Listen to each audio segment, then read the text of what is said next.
Hey everybody, welcome back to our video. Today we are going to talk about all the good things I use to flavor my everyday cooking. We're going to go through spices, oils, sauces, dips, some dry ingredients, dry spices as well. You may know that I cook a lot of Chinese food, I cook a lot of Asian fusion, and I cook some more, Western inspired dishes, and often I will use the ingredients interchangeably. Sometimes I am particular about a brand and often I am not. But I thought it might be helpful for you to get a look at what I use on the regular if you're interested in building up your own Asian fusion kitchen pantry / cupboard. These are not necessarily all the things in my pantry, although there might be some overlap, and this does not necessarily include baking ingredients, as that seems to be a whole niche category all on its own. As you're watching this, if you have a recommendation, if you have a question, you want to share your favorite things, spices and seasonings that you use or that's indispensable in your kitchen, please drop me a comment down below. I'd love to hear and read about your suggestions. Otherwise, let's jump into our video for today. I'm going to start us off with our liquid ingredients, starting with oil. This is very important in any kind of cooking. I prefer to use canola oil or peanut oil for Chinese style cooking, and I use it for Western style dishes as well, since it just means I need to keep one instead of a variety. Of course, I have butter in my fridge as well, but I don't really use that quite as often. You do want to use a more flavorless oil if you're cooking Chinese food, as anything like grapeseed or olive or avocado, all the more healthy oils, if you will, they will taint the flavor of your Chinese food. So I do prefer canola for that purpose, and again, a lot of people will use peanuts as well. Then I do have a little spray bottle of olive oil. I do have a larger bottle as well. I just finished it up. By the way, if you have a great recommendation for olive oil that you love, extra virgin, whatever it is, leave it down for me in the comments. I'm just exploring the olive oil category, but I have some from my previous bottle that I've put in a spray mister, especially because I have an air fryer, and this is great for spraying the air fryer and foods in there as well. For roasting vegetables, you spray it. You don't need to use a whole lot, which I like. Okay, let's go into sesame oil, indispensable in Chinese cooking. Not particularly faithful to a brand, but I always have sesame oil, great as a finishing touch to certain dishes. Soy sauce, can't live without soy sauce, guys. I am faithful to the Pearl River Bridge superior light soy sauce. This light soy sauce is good as an all-purpose. You can get less sodium soy sauce if you think this is too salty, but this is made in my hometown. I've always used it, my family uses it, so I continue to use it. It's pretty accessible everywhere. Superstore, TNT, some Safeways also carry it. I just like the flavor of this because this is the flavor of home. But when it comes to my dark soy sauce, which is important if you want to make braises or use it for dips or use it for stews, anything you want some depth and richness and color as well as flavor. So this is less salty. I use the Lee Kum Kee version. I use a lot of other brands. I'm not particular. Lee Kum Kee is just very accessible everywhere, and it's just kind of a very popular brand. Lee Kum Kee is a Hong Kong brand as well. So dark soy sauce. I will often have sweet soy. I don't have it with me right now because it's currently not in my cupboard, but sweet soy sauce is great as a little more of a sweeter twist to certain dishes if you like sweeter foods. So this is Chinese cooking wine. A lot of people will use the Shaoxing wine. This is not that, but it's very similar. You can get many different brands. I'm not particular. I use this one because my family uses it at home.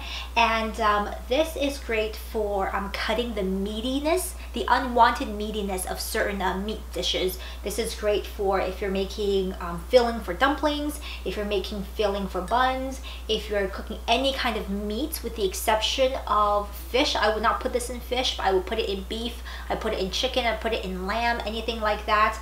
This is really great. Always have this on hand. Whoop. Then let's talk about vinegar. A lot of different vinegar types. I would say vinegar though is more of a northern Chinese food ingredient. This one is translated as the Qingkang vinegar. It's from Nanjing, so more of a northern flavor. It's darker, it's deeper, it's totally different from apple cider, totally different from white vinegar, totally different from Japanese style rice wine vinegar. It's a very particular taste. I use it for dips. I use it for some braised dishes, northern style dishes, but I don't use it all the time as I still have quite a lot. But some people are particular to a brand. I am not. This would be, I would say, most similar to a balsamic vinegar, but again, different. I do also keep mirin for Japanese inspired dishes. This is a key ingredient in Japanese cooking, so mirin always stays in my fridge. I do have, and I'm very devoted to, my oyster sauce. This is the Lee Kum Kee oyster sauce. I can use a variety of brands, not a big deal, whatever's on sale, but I always have oyster sauce. This mixes great with light soy sauce, especially for Cantonese style cooking. But I do also keep hoisin sauce, which is kind of the same but kind of different. So this is very umami flavor. This is kind of umami, but this does run a little sweeter. It's great for northern style dishes, and this I would say is more for southern style Chinese food. This is great as part of dips. If you love Viet spring rolls, the dip for that is hoisin sauce and peanut butter. So you know, if you love that, you gotta have this. So I do keep this around, and again, this is quite sweet. Okay, let's go to our dry ingredients. Always gotta have salt. I use Himalayan salt, I use sea salt, I use just regular table salt that's iodized. Doesn't really matter. Currently I have Himalayan in my little jar right here, and I have it in my pepper and salt grinder as well. I do have bay leaves for a variety of dishes, Asian fusion as well as Western and Chinese dishes. They all use bay leaves. Great for braising, great for roasting things. Gotta have bay leaves. I also gotta have Chinese star anise. This is like the little dried spice that looks like a star. Very popular, easy to get a hold of.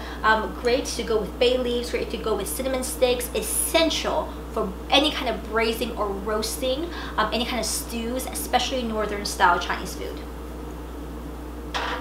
Now, I do have a pre-mixed Asian chicken spice. This is something I buy in TNT that's from a brand. I may have to look it up for you. I threw away the box. I always get it. Just easy to have something that's pre-done. You rub your chicken with it, let it marinate, and then you cook it, put it in the stir fry, put it in the oven. It's just quick and easy. It's got a blend of spices. Just something like pre-done that's on hand that I can just pick it up and use.